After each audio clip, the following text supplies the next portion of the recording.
Selected Works of Mao Zedong, Volume 2, Audiobook Part 6. The situation and tasks in the anti-Japanese war after the fall of Shanghai and TAIYUAN. November 12th, 1941. This was the outline for a report made by Comrade Mao Zedong in Yan'an in November 1937 at a meeting of party activists. It met with immediate opposition from the right opportunists in the party, and not until the 6th plenary session of the 6th Central Committee in October 1938 was the right deviation basically overcome. Part 1. The present situation is one of transition from a war of partial resistance to a war of total resistance. 1. We support any kind of war of resistance, even though partial, against the invasion of Japanese imperialism, for partial resistance is a step forward from non-resistance, and, to a certain extent, it is revolutionary in character and is a war in defense of the motherland. 2. However, a war of partial resistance by the government alone without the mass participation of the people will certainly fail, as we have already pointed out at the meeting of party activists in Yan'an in April of this year, at the Party National Conference in May, and in the resolution of the Political Bureau of the Central Committee in August. For it is not a national revolutionary war in the full sense, not a people's war. Footnote 1. This resolution refers to the resolution on the present situation and the tasks of the party, adopted by the Political Bureau of the Central Committee of the Chinese Communist Party at its meeting in Lochuan, northern Shensi, on August 25, 1937. The full text reads as follows. 1. The military provocation by the Japanese aggressors at Lu Koqiao and their occupation of Peiping and Tientsin represent only the beginning of their large-scale invasion of China south of the Great Wall. They have already begun their national mobilization for war. Their propaganda that they have no desire to aggravate the situation is only a smokescreen for further attacks. 2. Under the pressure of the Japanese aggressors' attacks and the Chinese people's indignation, the Nanking government is beginning to make up its mind to fight. General defense arrangements and actual resistance in some places have already started. Full-scale war between China and Japan is inevitable. The resistance at Lu Koqiao on July 7th marked the starting point of China's national war of resistance. 3.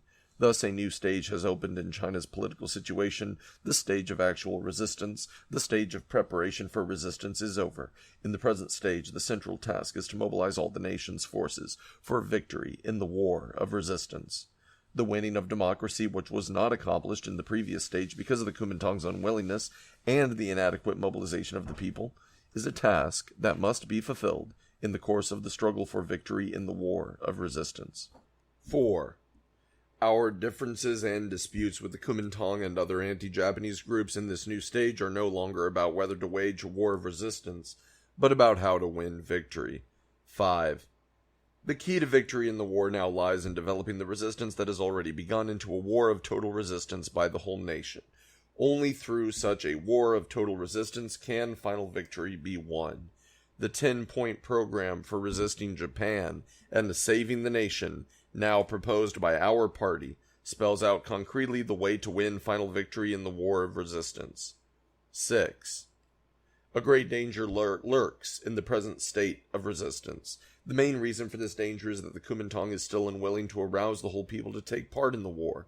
Instead, it regards the war as the concern of the government alone, and at every turn fears and restricts the people's participation in the war, prevents the government and the army from forming close ties with the people, denies the people the democratic right to resist Japan and save the nation, and refuses to reform the government apparatus thoroughly and to turn the government into a national defense government of the whole nation. A war of resistance of this kind may achieve partial victories, but never final victory. On the contrary, it may end in grievous failure. 7.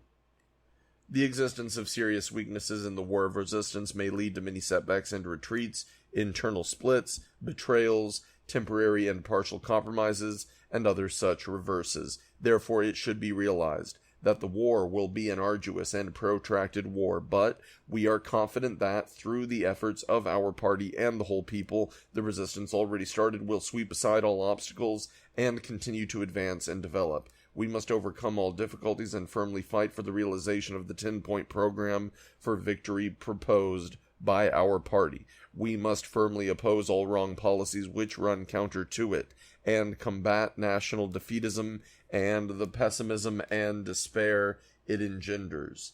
8. Together with the people and the armed forces under the leadership of the party, members of the Communist Party must actively take their stand in the forefront of the struggle, become the core of the nation's resistance, and do their utmost to develop the anti-Japanese mass movement. They must never for a moment relax or miss a single opportunity to do propaganda among the masses and to organize and arm them. Victory in the war of resistance against Japan will be certain, provided the masses, in their millions, are really organized in the National United Front. End of footnote 1. For it is not a national revolutionary war in the full sense, not a people's war. 3. We stand for a national revolutionary war in the full sense, a war in which the entire people are mobilized, in other words, total resistance, for only such resistance constitutes a people's war and can achieve the goal of defending the motherland. 4. Although the war of partial resistance advocated by the Kuomintang also constitutes a national war and is revolutionary in character to a certain extent, its revolutionary character is far from complete. Partial resistance is bound to lead to defeat in the war. It can never successfully defend the motherland. 5. Herein lies the difference in principle between the stand of the Communist Party and the present stand of the Kuomintang with regard to resistance. If communists forget this difference in principle, they will be unable to guide the war of resistance correctly, they will be powerless to overcome the Kuomintang's one-sidedness, and they will debase themselves to the point of abandoning their principles and reduce their party to the level of the Kuomintang. That would be a crime against the sacred cause of the national revolutionary war and the defense of the motherland. 6. In a national revolutionary war in the full sense, in a war of total resistance, it is essential to put into effect the 10-point program for resisting Japan and saving the nation proposed by the Communist Party, and it is essential to have a government and an army that will enforce this program in its entirety. 7. The situation after the fall of Shanghai and TAIYUAN is as follows. In northern China, regular warfare in which the Kuomintang played the chief role has ended, and guerrilla warfare in which the Communist Party is playing the chief role has become primary. In Jiangsu and Zhejiang provinces, the Japanese aggressors have broken through the Kuomintang's battle lines and are advancing on Nanking and the Yangtze Valley. It is already clear that the Kuomintang's partial resistance cannot last long. In their own imperialist interests, the governments of Britain, the United States, and France have indicated that they will help China, but so far there has been only verbal sympathy and no practical aid whatsoever. The German and Italian fascists are doing everything to assist Japanese imperialism. The Kuomintang is still unwilling to make any fundamental change in its one-party dictatorship and autocratic rule over the people, through which it is carrying on partial resistance. This is one side of the picture. The other side is seen in the following. The political influence of the Communist Party and the Eighth Route Army is spreading fast and far, and they are being acclaimed throughout the country as the saviors of the nation. The Communist Party and the Eighth Route Army are determined to keep up the guerrilla warfare in northern China so as to defend the whole country, tie down the Japanese aggressors, and hinder them from attacking the Central Plains and the Northwest. The mass movement has developed a step further. The national bourgeoisie is leaning towards the left. Forces favoring reforms are growing within the Kuomintang. The movement to oppose Japan and aid China is spreading among the people of the world. The Soviet Union is preparing to give practical assistance to China. This is the other side of the picture. 8. Therefore, the present situation is one of transition from partial to total resistance. While partial resistance cannot last long, total resistance has not yet begun. The transition from one to the other, the gap in time, is fraught with danger. 9. In this period, China's partial resistance may develop in one of three directions. The first is the ending of partial resistance and its replacement by total resistance. This is what the majority of the nation demands, but the Kuomintang is still undecided. The second is the ending of armed resistance and its replacement by capitulation. This is what the Japanese aggressors, the collaborators, and the pro-Japanese elements demand, but the majority of the Chinese people oppose it. The third is the coexistence of armed resistance and capitulation in China. This could come about as a result of the intrigues of the Japanese aggressors, the collaborators, and the pro-Japanese elements to split China's anti-Japanese front when they find it impossible to attack the second direction. They are now engineering something of this kind. Indeed, this danger is very grave. 10.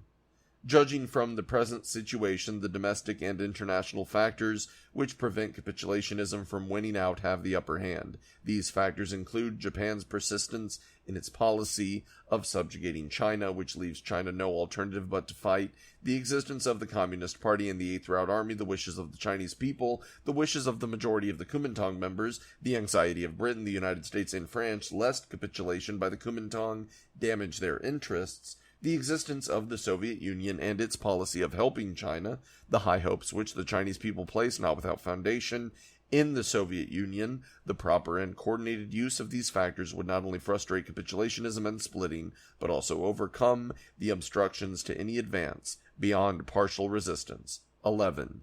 Therefore, the prospect of going over from partial to total resistance does exist. To strive for this prospect is the urgent common task of all Chinese communists, all progressive members of the Kuomintang, and all the Chinese people. 12. China's anti-Japanese National Revolutionary War is now confronting a grave crisis. This crisis may be prolonged or it may be overcome fairly quickly. Internally, the decisive factors are Kuomintang communist cooperation and a change in Kuomintang policy on the basis of this cooperation and the strength of the worker and peasant masses. Externally, the decisive factor is assistance from the Soviet Union. 13. Political and organizational reform of the Kuomintang is both necessary and possible. Footnote 2. In the initial period of the War of Resistance, the Kuomintang and Chiang Kai-shek made a number of promises to introduce various reforms under popular pressure, but very quickly broke them one after another.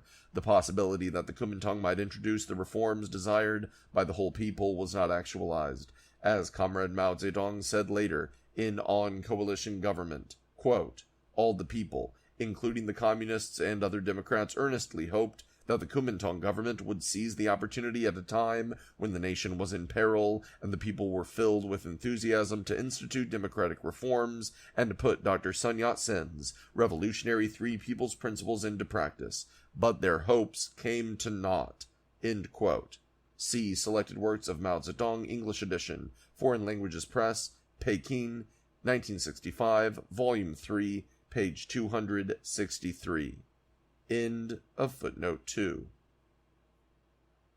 The main reasons are Japanese pressure, the Chinese Communist Party's United Front policy, the wishes of the Chinese people, and the growth of new forces inside the Kuomintang. Our task is to work for this reform of the Kuomintang as a basis for reforming the government and the army. This reform undoubtedly requires the consent of the Central Executive Committee of the Kuomintang, and we are only in a position to offer suggestions. 14. The government should be reformed. We have proposed the convening of a Provisional National Assembly, which is likewise both necessary and possible. Undoubtedly, this reform also requires the consent of the Kuomintang. 15. The task of reforming the army consists in building up new armies and reforming the old armies. If a new army of 250,000 to 300,000 men, imbued with a new political spirit, can be built up within 6 to 12 months, the situation on the anti-Japanese battlefield will begin to mend. Such an army would influence all the old armies and rally them around itself. This would provide the military basis for the turn to the strategic counteroffensive in the War of Resistance. This reform likewise requires the Kuomintang's consent. The Eighth Route Army ought to have an exemplary role to play in the course of this reform, and the Eighth Route Army itself should be expanded. Part 2. Capitulationism must be combated, both inside the party and throughout the country. Inside the party, oppose class capitulationism. 16. In 1927, Chen Tu-Xiu's capitulationism led to the failure of the revolution. No member of our party should ever forget this historical lesson written in blood. 17. With regard to the party line of an anti-Japanese National United Front, the main danger inside the party before the Liu Kaoqiao incident was left opportunism, that is, closed-doorism, the reason being chiefly that the Kuomintang had not yet begun to resist Japan. 18. Since the Liu Kaoqiao incident, the main danger inside the party is no longer left closed-doorism but right opportunism. That is capitulationism, the reason being chiefly that the Kuomintang has begun to resist Japan. 19. Already in April, at the Yan'an meeting of party activists, then again in May at the National Conference of the party, and especially in August at the meeting of the Political Bureau of the Central Committee, the Luoqian meeting, we posed the following questions. Will the proletariat lead the bourgeoisie in the United Front, or the bourgeoisie the proletariat? Will the Kuomintang draw over the Communist Party, or the Communist Party the Kuomintang? In relation to the current specific political task, this question means, is the Kuomintang to be raised to the level of the 10-point program for resisting Japan and saving the nation, to the level of the total resistance advocated by the Communist Party, or is the Communist Party to sink to the level of the Kuomintang dictatorship of the landlords and the bourgeoisie, to the level of partial resistance? 20. Why must we pose the question so sharply? The answer is, on the one hand, we have the Chinese bourgeoisie's proneness to compromise, the Kuomintang's superiority in material strength, the declaration and the decisions of the Third Plenary Session of the Central Executive Committee of the Kuomintang, which slander and insult the Communist Party and cry out for an end to the class struggle, the Kuomintang's yearning for the capitulation of the Communist Party and its widespread propaganda to this end, Chiang Kai-shek's attempts to place the Communist Party under his control, the Kuomintang's policy of restricting and weakening the Red Army and the anti-Japanese democratic base areas, the plan concocted during the Kuomintang's Lushan training course in July to reduce the Communist Party's strength by 2/5 in the course of the War of Resistance, the attempts of the Kuomintang to seduce communist cadres with offers of fame and fortune and wine and women, the political capitulation of certain petty bourgeois radicals represented by Chiang Nai-che, etc.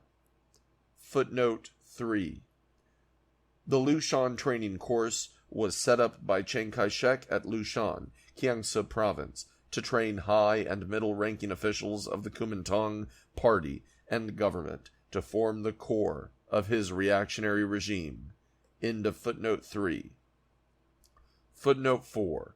Chiang Nai-che was then advocating, quote, issuing fewer calls and offering more suggestions, end quote. But it would have been useless merely to submit suggestions to the Kuomintang, since it was following a policy of oppression. Calls had to be made directly to the masses in order to arouse them to struggle against the Kuomintang. Otherwise, it would have been impossible to keep up the war against Japan or to resist Kuomintang reaction. Chiang Nai-che was wrong on this point, and gradually he realized his mistake. End of footnote 4. Returning to the main text. On the other hand, we have the uneven theoretical level among communists, the fact that many of our party members lack the experience of cooperation between the two parties gained during the Northern Expedition, the fact that a large number of party members are of petty bourgeois origin, the reluctance of some party members to continue a life of bitter struggle, the tendency towards unprincipled accommodation with the Kuomintang in the United Front, the emergence of a tendency towards a new type of warlordism in the Eighth Route Army, the emergence of the problem of communist participation in the Kuomintang government, the emergence of a tendency towards excessive accommodation in the anti-Japanese democratic base areas, etc. We must sharply pose the question of who is to lead and must resolutely combat capitulationism in view of the grave situation described above. 21. For several months now, and especially since the outbreak of the War of Resistance, the Central Committee and party organizations at all levels have waged a clear-cut and firm struggle against capitulationist tendencies, actual or potential, have taken various necessary precautions against them, and have achieved good results. The Central Committee has issued a draft resolution on the problem of communist participation in the government. Footnote 5. This refers to the draft resolution of the Central Committee of the Communist Party of China concerning the Communist Party's participation in the government, which was drawn up on September 25, 1937. The full text reads as follows. 1. The present situation in the anti-Japanese war urgently requires a united front government representing the whole nation, for only such a government can effectively lead the anti-Japanese national revolutionary war and defeat Japanese imperialism. The Communist Party is ready to participate in such a government, that is, to undertake administrative responsibilities in the government directly and officially, and play an active part in it. But such a government does not yet exist. What exists today is still the government of the Kuomintang one-party dictatorship. 2. The Communist Party of China can participate in the government only when it is changed from a one-party dictatorship of the Kuomintang into a united front government of the whole nation, that is, when the present Kuomintang government A accepts the fundamentals of the 10-point program for resisting Japan and saving the nation proposed by our party, and promulgates an administrative program in accordance therewith. B. Begins to show by deeds the sincerity of its efforts to carry out this program and achieves definite results. And C. Permits the legal existence of Communist Party organizations and guarantees the Communist Party freedom to mobilize, organize, and educate the masses. 3. Before the Central Committee of the party decides to participate in the central government, members of the Communist Party must not, as a rule, participate in any local government or in any administrative councils or committees attached to the administrative organs of the government, central or local. For such participation would only obscure the distinctive features of the Communist Party, prolong the Kuomintang's dictatorship, and hinder rather than help the effort to bring a unified democratic government into being. 4. However, members of the Communist Party may participate in the local governments of certain particular regions, such as battle areas, where the old authorities find it impossible to rule as before and are on the whole willing to put the Communist Party's policies into effect, where the Communist Party is free to operate openly, and where the present emergency makes communist participation a necessity in the opinion both of the people and of the government. Still more so in the Japanese occupied areas, the Communist Party should come forward openly as the organizer of the anti-Japanese United Front governments. 5. Before the Communist Party officially joins the government, it is permissible, in principle, for party members to participate in representative bodies such as an All-China National Assembly for the purpose of discussing a democratic constitution and policies to save the nation. Thus, the Communist Party should strive to get its members elected to such assemblies and use them as a forum for propagating the party's views, so as to mobilize the people and rally them round the party and promote the establishment of a unified democratic government. 6. Given a definite common program and the principle of absolute equality, the Central Committee of the Communist Party or its local branches may form united front organizations with the Central Executive Committee of the Kuomintang or its local headquarters, such as various joint committees, e.g., National Revolutionary Leagues, committees for mass movements, and committees for mobilization in the war zones, and, through such joint activities, the Communist Party should achieve cooperation with the Kuomintang. 7. With the redesignation of the Red Army as part of the National Revolutionary Army and the change of the organ of Red political power into the government of the special region, their representatives may, by virtue of the legal status they have acquired, join all the military and mass organizations which further the resistance to Japan and the salvation of the nation. 8. It is most essential to maintain absolutely independent Communist Party leadership in what was originally the Red Army and in all the guerrilla units, and Communists must not show any vacillation on this matter of principle. End of footnote 5. A struggle has been started against the tendency towards new warlordism in the 8th Route Army. This tendency is manifest in certain individuals who, since the redesignation of the Red Army, have become unwilling to submit strictly to Communist Party leadership, have developed individualistic heroism, taken pride in being given appointments by the Kuomintang, i.e., in becoming officials, and so forth. The tendency towards this new type of warlordism has the same root, the reduction of the Communist Party to the level of the Kuomintang, and the same result, the alienation of the masses, as the tendency towards this old type of warlordism, which expressed itself in beating and abusing people, violating discipline, etc. It is particularly dangerous because it is occurring in the period of the Kuomintang Communist United Front, and it therefore calls for special attention and determined opposition. Both the system of political commissars, which was abolished because of Kuomintang intervention, and the system of political departments, which were renamed political training offices for the same reason, have now been restored. We have initiated and staunchly carried out the new strategic principle of independent guerrilla warfare in the mountain regions with the initiative in our own hands, thus basically ensuring the Eighth Route Army's successes in fighting and in its other tasks. We have rejected the Kuomintang's demand that its members should be sent to the Eighth Route Army units as cadres, and have upheld the principle of absolute leadership of the Eighth Route Army by the Communist Party. Similarly, we have introduced the principle of independence and initiative within the United Front in the revolutionary anti-Japanese base areas. We have corrected the tendency toward parliamentarism. Footnote 6. Parliamentarism here refers to the proposals of some party comrades that the system of political power in the revolutionary base areas, the system of people's representative conferences, should be changed into the bourgeois parliamentary system. End of footnote 6. Of course, not the parliamentarism of the Second International, which is absent in the Chinese party. We have also persisted in our struggle against bandits, enemy spies, and saboteurs. In Xi'an, we have corrected the tendency towards unprincipled accommodation in our relations with the Kuomintang, and have developed the mass struggle anew. In eastern Gansu, we have on the whole done the same as in Xi'an. In Shanghai, we have criticized Chiang Kai-shek's line of issuing fewer calls and offering more suggestions, and begun to correct the tendency towards excessive accommodation in the work of the National Salvation Movement. In the guerrilla zones in the south, these representing part of the gains of our decade of sanguinary warfare with the Kuomintang, our strategic stronghold for the anti-Japanese National Revolutionary War in the southern provinces, and our forces which the Kuomintang tried to wipe out by encirclement and suppression even after the Xi'an incident, and which it has tried to weaken by the newer method of luring the tiger out of the mountains, even after the Lu Kao-chiao incident.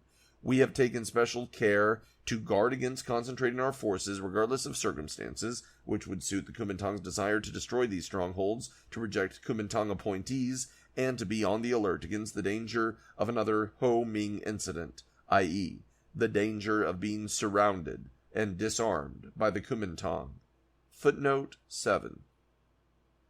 The Ho Ming incident took place after the outbreak of the anti-Japanese War. In October 1934, when the Central Red Army moved northward, Red Army guerrilla units stayed behind and maintained guerrilla warfare in extremely difficult circumstances in 14 areas in the 8 southern provinces of Jiangsu, Fujian, Guangdong, Hunan, Hubei, Honan, Zhejiang, and Anhui. When the anti-Japanese war began, these units, acting on instructions from the Central Committee of the Chinese Communist Party, entered into negotiations with the Kuomintang for the cessation of civil war, and organized themselves into a single army, namely the new Fourth Army, which later stubbornly fought the Japanese on the southern and northern banks of the Yangtze River, and moved to the front to resist Japan. But Chiang Kai-shek plotted to exploit these negotiations for the purpose of wiping out the guerrilla units. Ho Ming was one of the guerrilla leaders in the Fujian-Guangdong border area, which was one of the 14 guerrilla areas. He was not on the alert against Chiang Kai-shek's plot, with the result that more than 1,000 of the guerrillas under his command were surrounded and disarmed by the Kuomintang forces after they assembled. End of footnote 7.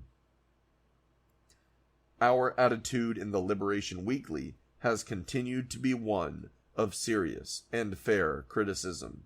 Footnote 8.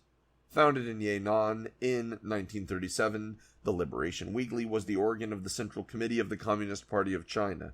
It was superseded by the Liberation Daily in 1941. End of footnote 8. 22.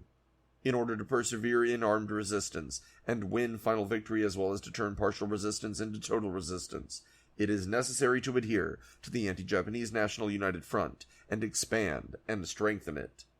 No views disruptive of the Kuomintang Communist United Front will be tolerated. We must still guard against left closed-doorism, but at the same time we must closely adhere to the principle of independence and initiative in all our United Front work. Our United Front with the Kuomintang and other parties is based on the execution of a definite program. Without this basis there can be no United Front, and in that case cooperation would become unprincipled and a manifestation of capitulationism. Thus, the key to leading the anti-Japanese National Revolutionary War to victory is to explain, apply, and uphold the principle of independence and initiative within the United Front. 23. What is our purpose in all this? In one respect, it is to hold the ground we have already won, for this ground is our strategic point of departure, and its loss would mean the end of everything. But our chief purpose is to extend the ground already won, and realize the positive aim of winning the masses in their millions for the anti-Japanese National United Front and the overthrow of Japanese imperialism. Holding our ground and extending it are inseparably connected. In the last few months, many more left-wing members of the petty bourgeoisie have become united under our influence. The new forces in the Kuomintang camp have grown. The mass struggle in Shansi has developed, and our party organizations have expanded in many places. 24. But we must clearly understand that, generally speaking, the organizational strength of our party is still quite small in the country as a whole. The strength of the masses in the country as a whole is also very small, because the workers and peasants, the basic sections of the masses, are not yet organized. All this is due to the Kuomintang's policy of control and repression on the one hand, and the inadequacy of our own work, or even its complete absence, on the other.